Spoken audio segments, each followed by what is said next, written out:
हजरत मूसा अलैहिस्सलाम अल्लाह के सबसे प्यारे नबियों में से एक नबी थे।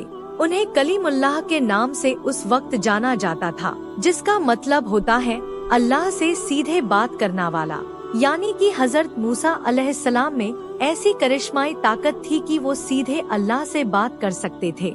हजरत मूसा अलैहिस्सलाम की कहानी का जिक्र कई हदीसों में आया है। आज हम कोशिश करेंगे कि आपको ज्यादा से ज्यादा हजरत मूसा अलैहिस्सलाम के बारे में बता सके। हजरत मूसा अलैहिस्सलाम की पैदाइश एक इजरायली परिवार में हुई थी, यानी वह एक इजरायली परिवार से ताल्लुक रखते थे। कुरान शरीफ में हजरत मूसा अलैहिस्सलाम का नाम करीब 136 मर्तबा आया है। अल्लाह ने हजरत मूसा अलैहिस्सलाम को इजरायली लोगों को हिदायत देने के लिए नबी बनाकर भेजा था। उस वक्त वहाँ के लोग फिरौन की इबादत करते थे। फिरौन मिस्र का एक ताकतवर बादशाह था। लोग अल्लाह को न मानकर फिरौन को ही खुदा मानते थे। तब अल्लाह ने लोगों को हिदायत देने के लिए हजरत मूसा अलैहिस्सलाम को वहाँ के लोगों के लिए नबी मुकर्रर किया। हजरत मूसा अलैहिस्सलाम लोगों को हिदायत देते कि अल्लाह ही सबसे बड़ा है, उसी की इबादत करना है, उसी से दुआ करनी है।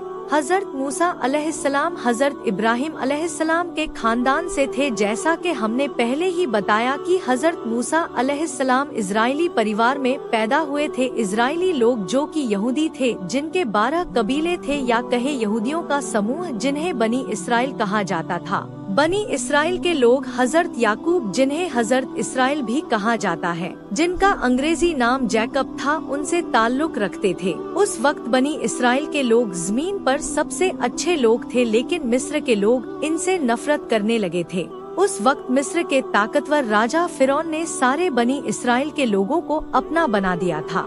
उनसे बहुत काम करवाया जाता था, उन पर जुल्म किया जाता, उनकी औरतों से हर वो काम करवाया जाता था जो फिरौन चाहता था। फिरौन एक बहुत बड़ा घमंडी राजा था।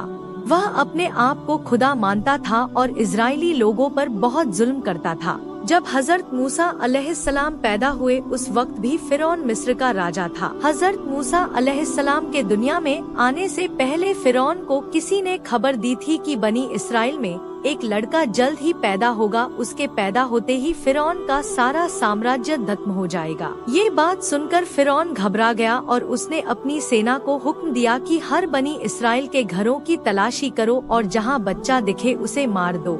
फिरौन सिर्फ बेटों को मारना चाहता था, बेटियां होने पर वह उन्हें छोड़ देता था। फिरौन का हुक्म मिलते ही सिपाही बनी इसराइल के घरों की तलाशी में निकल गए और एक एक करके उनके बच्चों का कत्ल करना शुरू कर दिया। जब हजरत मूसा अलैहिस्सलाम की माँ को इस बात की खबर लगी, तब वह डर गई। तब अल्लाह से एक पैगाम उनको आया कि तू इसे एक टोकरी में रख कर नील नदी में छोड़ दे, इस बच्चे को कुछ नहीं होगा।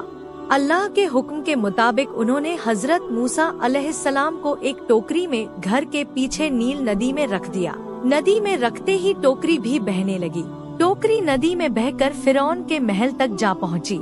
टोकरी को देखते ही फिरौन के सिपाहियों ने हजरत मूसा अलैहिस्सलाम को टोकरी से निकाला और फिरौन के पास ले गए। महल पहुंचते ही फिरौन की बीवी ने आपको यानी हजरत मूसा अलैहिस्सलाम को पहचान लिया और कहा कि ये बनी इसराइल के घर का ही बेटा है, जिससे हमें खतरा है। फिरौन आपको उसी वक्त मारना चाहता था, लेकिन फिरौन की बीवी ने कहा कि इसे मारो मत, इसके जिंदा रहने से हमारी आँखों को ठंडक मिलती रहेगी कि हमारा दुश्मन हमारे सामने ही है और हमारी कैद में है। हो सकता है ये हमारे लिए खुशनसीब बच्चा हो।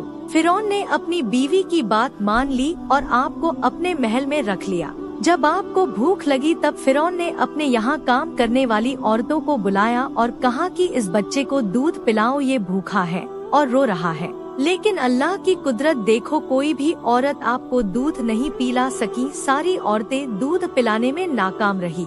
फिरौन समझ गया था कि ये कोई मामूली बच्चा नहीं। फिर दूध पिलाने के लिए आपकी माँ को तलाशा गया और तलाश करके आपको दूध पिलाया गया।